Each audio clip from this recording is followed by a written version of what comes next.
but, c'est de mettre en lumière et de sensibiliser le public sur le travail des petites ONG en Équateur qui travaillent dans le domaine de la santé, l'éducation et le social, on va dire, de manière générale, avec des gens qui font très très bien leur travail, ce qu'on peut nous-mêmes vérifier sur place, et je dirais que les limites de moyens, malheureusement, obligent à faire avec peu, bien avec peu, mais nous, notre but, c'est de donner un peu plus d'envergure à ces associations, à travers notamment un site internet, mais également à travers une sensibilisation plus générale en France et en Europe de leurs actions, afin qu'elles puissent être relayées plus efficacement et surtout avoir une amplitude plus importante dans le futur, donc toucher un public plus large.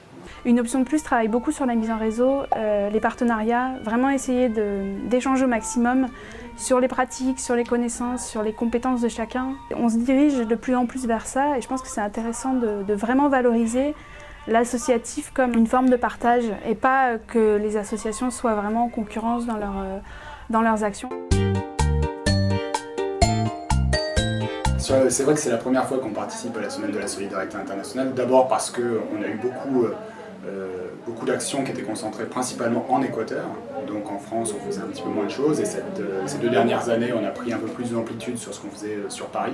Donc c'est pour nous l'occasion d'exister un peu dans le paysage associatif parisien, de sensibiliser un public, et notamment un public jeune. Ici, on est à l'antenne jeune du 19e, grâce notamment à nos partenaires, la Ligue de l'enseignement.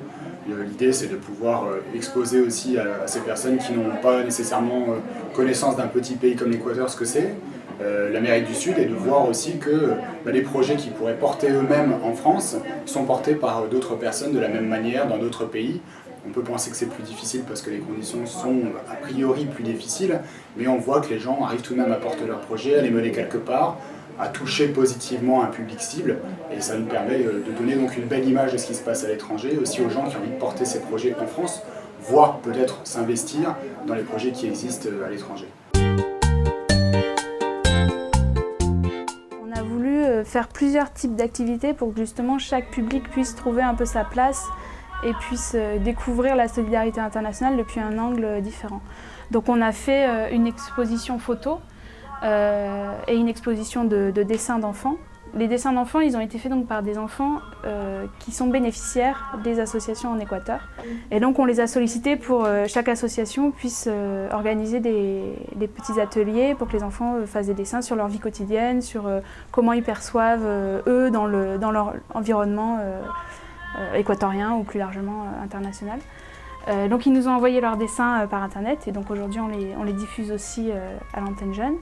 Au niveau des photos, on a fait un concours photo où on a sollicité tous les bénévoles d'une option de plus ou les volontaires en service civique qui étaient partis en Équateur. Donc ils nous envoient leurs meilleures photos avec des petites explications. On voit pour chaque photo une petite légende pour qu'on sache dans quel contexte ont été prises les photos.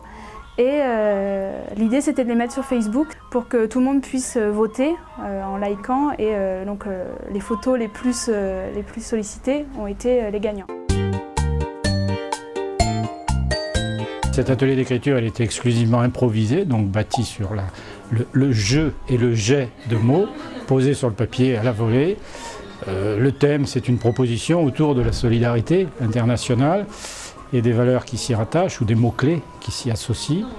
Et donc on a écrit successivement un texte à partir de mots, un autre texte libre mais avec quelques contraintes d'écriture, de syntaxe. Et puis finalement on a fini en beauté avec un poème.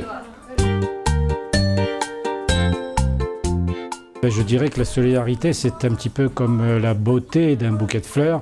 Elle est surtout dans la diversité et dans l'égalité, admettre qu'il n'y a pas de supérieur ni d'inférieur, admettre simplement qu'il y a des différents et qu'on se nourrit de la différence et qu'on s'enrichit de ce que l'autre a et que l'on n'a pas, que ce soit la couleur, la culture ou les traditions.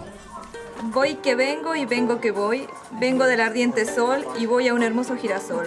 Voy que vengo y vengo que voy, vengo del hermoso Ecuador y voy a tu corazón lleno de amor.